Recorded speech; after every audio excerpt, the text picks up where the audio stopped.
воскресенье, когда совпадает 3 службы по уставу вместе, поэтому мы слышали 3 апостольские чтения и 3 евангельские чтения.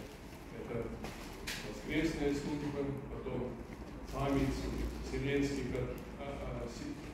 святых отцов 7-го Вселенского собора, и также сегодня память святого апостола Якова Алфея, посредине храма. Brothers and sisters, today is another one of those Sundays where there's a coming together of 3 different services according to the church rubrics. One is the Sunday service, the other is dedicated to the Holy Fathers of the 7th Ecumenical Council, and the third is the holy day of the Apostle James Alphaeus, whose icon you see in the middle of the church today. Апостол Иаков, он был один из 12 апостолов, и мы привыкли, что по-настоящему, особенно для верующего человека, совпадений не бывает, а всегда это по промыслу Божьему случается любая вещь, то стоит внимания сегодня отметить, что апостол Иаков это именно был тот апостол, который проповедовал в Газе. А в то время Газа принадлежала Сирийской империи, и там, где вот сейчас эти нестроения происходят, интересно было бы, как бы отнесся к этому святой апостол Иаков. И там есть вот древние христиане, которые именно берут все свои традиции с тех времен апостольских первого века. The Apostle James was one of the 12 apostles, and as people who believe in God, we understand that coincidences don't happen. Everything happens according to the providence of God, and it is worth noting that Apostle James was the first apostle to preach in the region of Gaza. Back in the 1st century, that belonged to Syria, and where everything is now a great big mess, and there are very terrible things happening there. I wonder what the apostle would think about that now. And certainly there are Christians in Gaza now who take their beginning from the most ancient of days in the 1st century when the disciples of Christ preached there. Седьмой Вселенский собор был в 8 веке. В 787 году он был создан благочестивой императрицей Ириной Византии. И вы, наверное, должны помнить, что этот собор был последним в истории Вселенских соборов. И святые отцы, которые на нем присутствовали, они окончательно осудили иконоборческую ересь, которая волновала церковь около 50 лет. The 7th Ecumenical Council was held in the 8th century, in the year 787, and it was convened by the pious Empress Irene. And I think you would remember that that was the last of all of the ecumenical councils that we had in history. And that particular council, the fathers successfully condemned the iconoclastic heresy, which had worried the church for some 50 years. И после 8 века уже снова было восстановлено почитание святых икон, вот как мы их сейчас видим в наших храмах. And so after the 8th century, the veneration of holy icons was again fixed into the church. After the iconoclastic period, icons that we see in church today.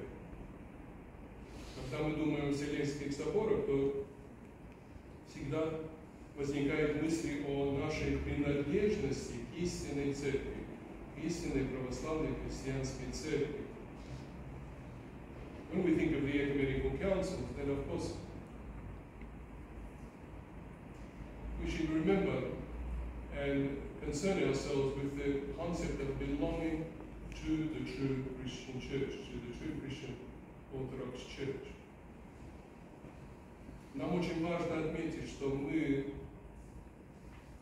принадлежим истинной христианской церкви не потому, что мы с вами умнее других людей. Может быть, кто-то из нас и умнее, но не по той причине мы принадлежим истинной христианской церкви. Мы принадлежим истинной церкви, потому что мы вникаем, мы прислушиваемся к тому, что учили святые отцы.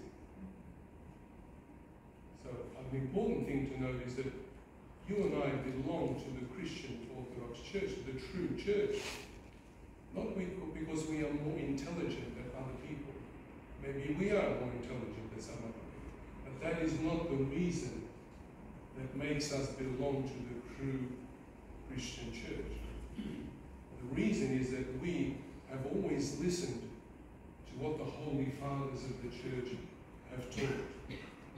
Помните, мы когда-то с вами говорили о том, что есть такая неразрывная последовательность со времен Христовых до наших времен. То есть, как это выражается? Вот как мы должны знать, что учил Христос, если мы не знаем, что учили апостолы Христова, потому что они же передавали его учение. Как мы можем знать, что учили апостолы, если мы не знаем, что их ученики учили? Мужья апостольские они называются. И как мы будем знать, что учили те ученики, если мы не прислушиваемся к их ученикам? И вот эта последовательность неразрывная, которая доходит до нас со времен Христова, это и есть та причина, почему мы можем сказать уверенно, серьезно, точно, что мы принадлежим истинной христианской церкви.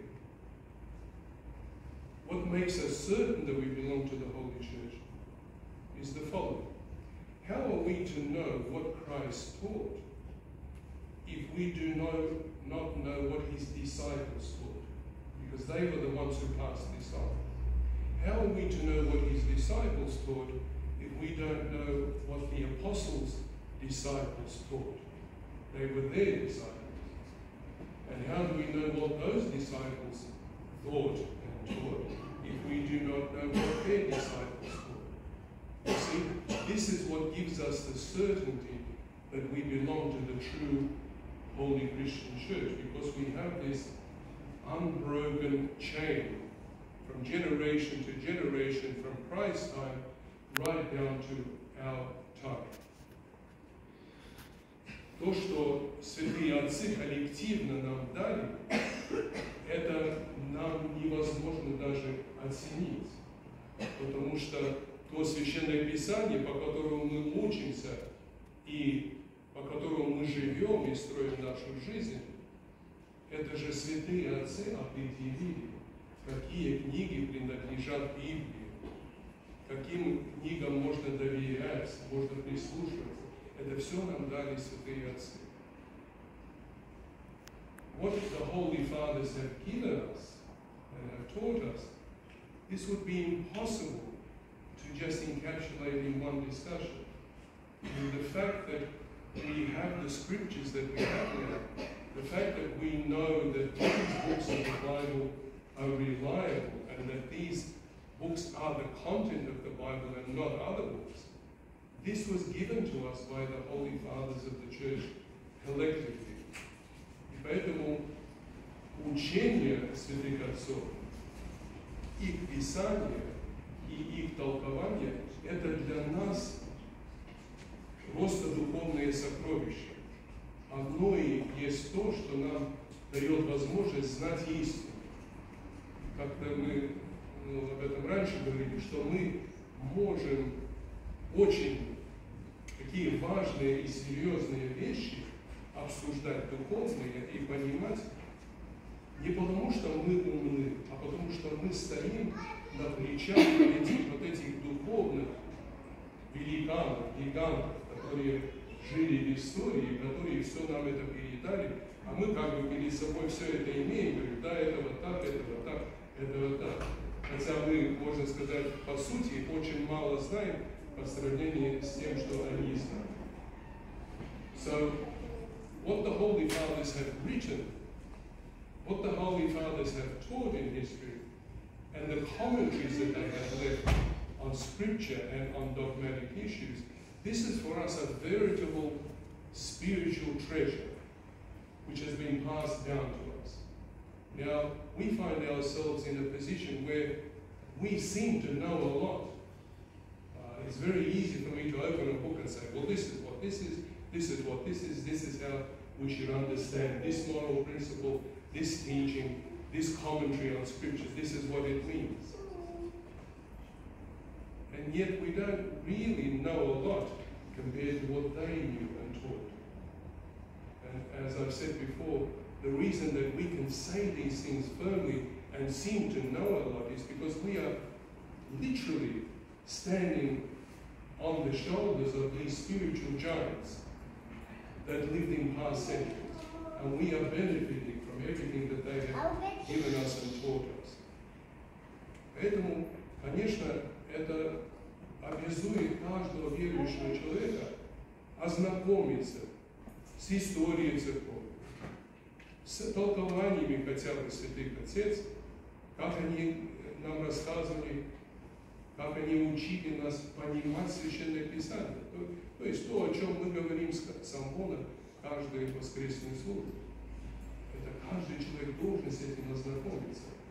Если не было еще такой возможности, то надо постараться, но хотя бы конкретно знать, что святые отцы и в IV веке, и в V веке, и в VI веке, и так далее, во времена всех Вселенских соборов, когда они приходили в храм, чтобы помолиться, что они видели и что они слышали? Они видели ту же самую роспись, те же самые иконы. Они видели священнослужителей, а многие из них сами были епископами и священнослужителями, одеты в том же самом облачении, в котором наши священнослужители, патриархи, епископы, священники, диаконы, как они одеваются. Вот наши святые отцы видели в их время. А что они слышали? Они слышали те же самые слова песнопений, те же тропари, те же кандаки, те же стихиры, то же чтение Священного Писания, тот же порядок чтения, который мы с вами сегодня слышим каждый раз, когда мы приходим в храм. Вот почему мы так надежно и твердо и крепко можем сказать, да, я принадлежу истинной христианской церкви, я член православной церкви. Это еще не говорит о том, как духовно я веду себя, но, по крайней мере, я могу быть уверен, что я принадлежу церкви Христовой.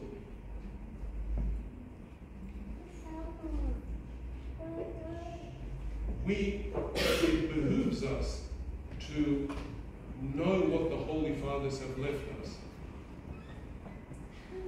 It should be the goal of every person to read some of their commentaries on Holy Scripture, to read about their lives, to read about their teachings on certain moral aspects, on certain canonical aspects, on certain ecclesiastical aspects.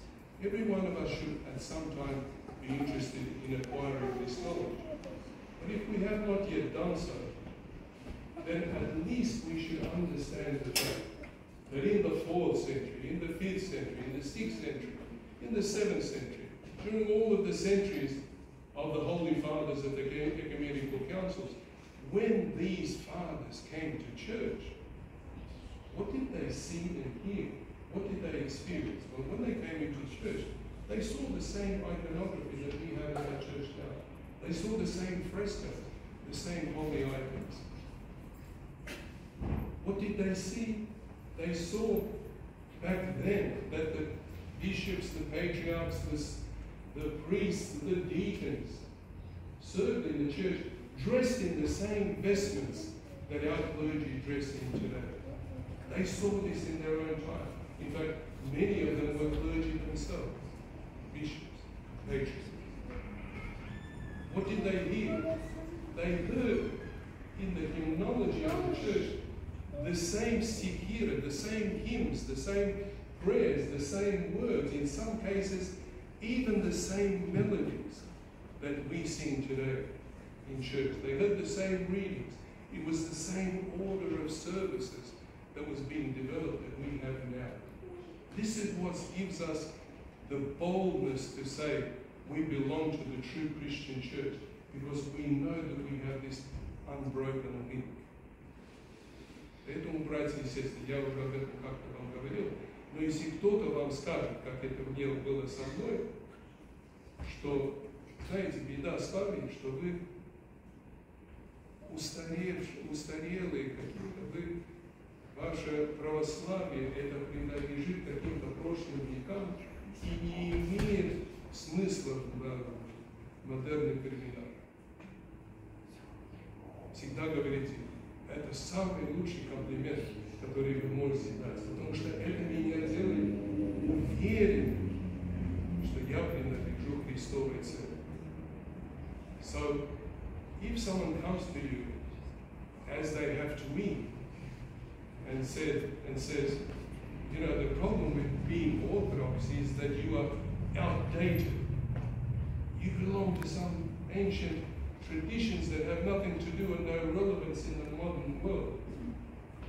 Then that's when you should say, as I did, you know, that's the best compliment that you could give me, because that makes me absolutely certain that I belong to the true church. Потому что есть такой принцип. Святая Церковь учит, что мы в центре нашей жизни, и материальной даже, и духовной особенно, должны иметь Бога. Для этого есть даже термин теоцентричная жизнь. Тео от греческого слова Бог. То есть Бог в центре, а мы вокруг Него. Но все сходит на Бога. А модерный мир учит другой подход. Подход модернизма, конечно, где человек посредине. Это тоже есть термин. Есть такое греческое слово антропос, значит человек. Антропоцентричная жизнь или человекоцентричная жизнь, где я в центре и все вокруг меня. Вот представьте себе, что будет. Потому что когда-то крах произойдет, когда-то что-то сломается, когда-то что-то будет неладно у тебя в жизни, и что потом? Ты же посредине, все от тебя зависит, и вот и конец. А когда Бог посредине, тогда абсолютно все по-другому складывается. Это тоже надо всегда нам помнить. So the very simple principle that the Holy Fathers have passed on to us is that we must live our lives so that God is in the center. There is even a term for that from the word theos, meaning God in Greek, a theocentric life, where God is in the middle and everything else is around Him, and everything points towards Him, and finally has its end in Him. But the modern world talks about a different approach. It says that it's modernism, right? So who should be in the middle? You should be in the middle. So there's a term for that. The Greek term for man is anthropos. So instead of a theocentric world, we live in an anthropocentric world where I am the center of my universe and everything happens around me. Well, this is folly, because one day something will break, and it will break. One day something will go wrong, and it will go wrong. And then what will you do? Because you only have yourself. What is there to do? That's the end. But when God is in the center, then God is in charge and in control of everything. This is something that's very, very important for us to remember. Вот в таком вкратце виде, вот то, что нам передали святые отцы. Я повторяю, что каждый человек должен немножко больше стараться узнавать о их учении, толковании и так далее. И это только, через это можно только обогатить свою жизнь духовную. So here is just in a very small, concise way, a summary of the things that the Holy Fathers have given us. And I repeat that it behooves every person to try and find out more about the Holy Fathers, what they taught, and especially their commentaries on scripture, on canons, on the teachings of the church. This will greatly enrich our lives spiritually.